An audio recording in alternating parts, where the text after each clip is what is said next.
Kisah beliau berawal dari firman Allah kepada para malaikat, "Sesungguhnya aku hendak menjadikan khalifah di bumi." Quran Surah Al-Baqarah ayat 30. Setelah Allah menciptakan langit dan bumi, matahari, bulan, bintang yang bergemerlapan, serta menciptakan hewan, tumbuhan, sebagai makhluk yang menyembah dan mengagungkan Allah. Tabir penciptaan disingkap di tengah-tengah para malaikatnya. Allah berfirman, "Ingatlah ketika Tuhanmu berfirman kepada para malaikat, sesungguhnya aku hendak menjadikan seorang khalifah di muka bumi." Mereka berkata, "Mengapa engkau hendak menjadikan khalifah di bumi itu orang yang akan membuat kerusakan padanya dan menumpahkan darah? Padahal kami senantiasa bertasbih dengan memuji engkau dan menyucikan engkau." Kemudian Tuhan berfirman, "Sesungguhnya aku mengetahui apa yang tidak kamu ketahui."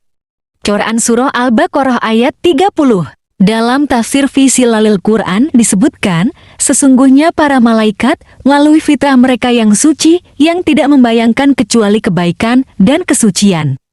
Mereka mengira bahwa tasbih dan menyebut Allah adalah puncak dari segala wujud. Puncak ini terwujud dengan adanya mereka, sedangkan pertanyaan mereka hanya menggambarkan keheranan mereka, bukan berasal dari penentangan atau apapun juga. Allah menciptakan Nabi Adam dari segumpal tanah.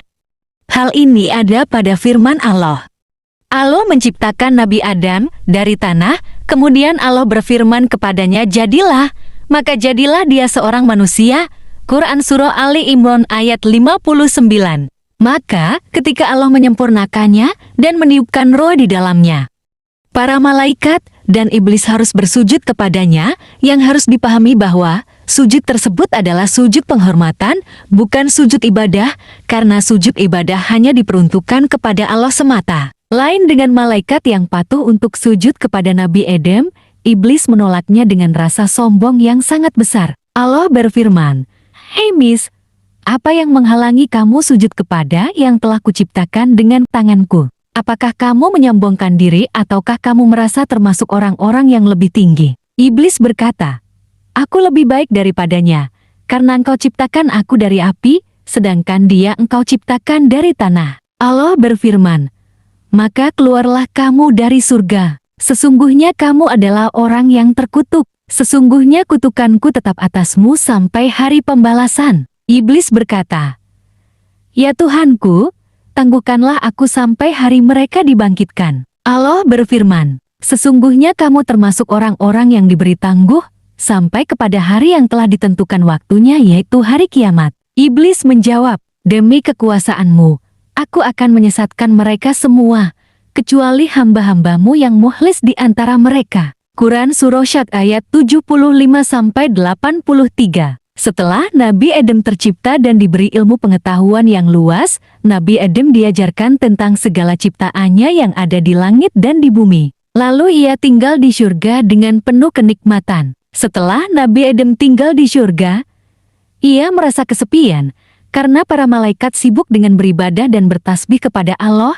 Nabi Adam butuh teman yang menemaninya. Para malaikat menyadari bahwa Nabi Adam adalah makhluk yang mengetahui sesuatu yang tidak mereka ketahui. Ini adalah hal yang sangat mulia, yaitu pengetahuan terhadap Sang Pencipta yang kemudian dinamakan dengan Islam atau iman. Allah pun berkehendak untuk menciptakan makhluk yang sama dengan Nabi Adam yang akan menemaninya di surga, yaitu Hawa yang terbuat dari tulang rusuk Nabi Adam yang diambil ketika beliau tidur. Kemudian Adam tidur dan tatkala ia bangun, ia mendapati seorang perempuan yang memiliki mata yang indah dan tampak penuh dengan kasih sayang. Adam berkata, "Mengapa kamu berada di sini sebelum saya tidur?" Perempuan itu menjawab, "Ya." Adam berkata, "Kalau begitu, kamu datang di tengah-tengah tidurku?" Ia menjawab, "Ya." Adam bertanya, "Dari mana kamu datang?" Ia menjawab, "Aku datang dari dirimu." Adam bertanya, "Mengapa Allah menciptakan kamu?" Ia menjawab, "Agar engkau merasa tentram denganku." Adam berkata, "Segala puji bagi Allah. Aku memang merasakan kesepian." Dan kami berfirman, "Hai Adam, tinggallah kamu dan istrimu di surga ini, dan makanlah makanan-makanan baik di mana saja yang kamu sukai, dan janganlah kamu dekati pohon ini, yaitu pohon kuldi, yang menyebabkan kamu termasuk orang-orang yang zalim. Quran Surah Al-Baqarah ayat 35. Ketika iblis mengetahui hal tersebut, yaitu larangan Nabi Adam dan Hawa untuk mendekati buah huldi itu, iblis mengambil kesempatan untuk menggoda mereka dengan mendekati Hawa terlebih dahulu dan merayunya untuk memakan buah larangan tersebut. Setelah berhasil menggoda Hawa, maka dengan mudah Nabi Adam juga ikut memakan buah tersebut.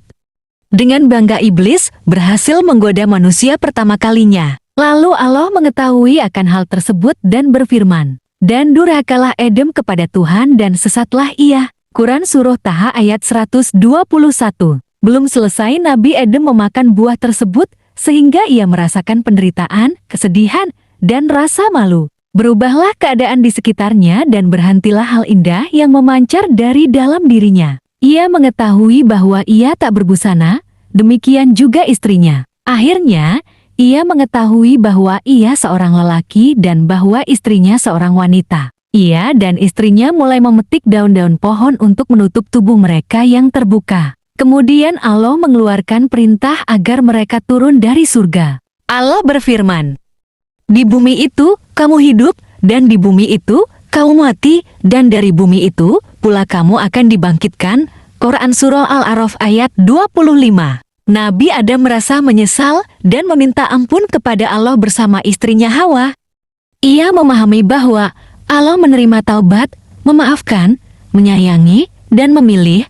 Allah mengajari mereka agar beristighfar meminta ampunannya. Setelah itu, Nabi Adam dan istrinya tinggal di bumi dan melakukan semua hal karenanya ia harus menundukkannya, memakmurkannya, dan membangunnya serta melahirkan keturunan yang baik di bumi. Terima kasih sudah menyimak video ini.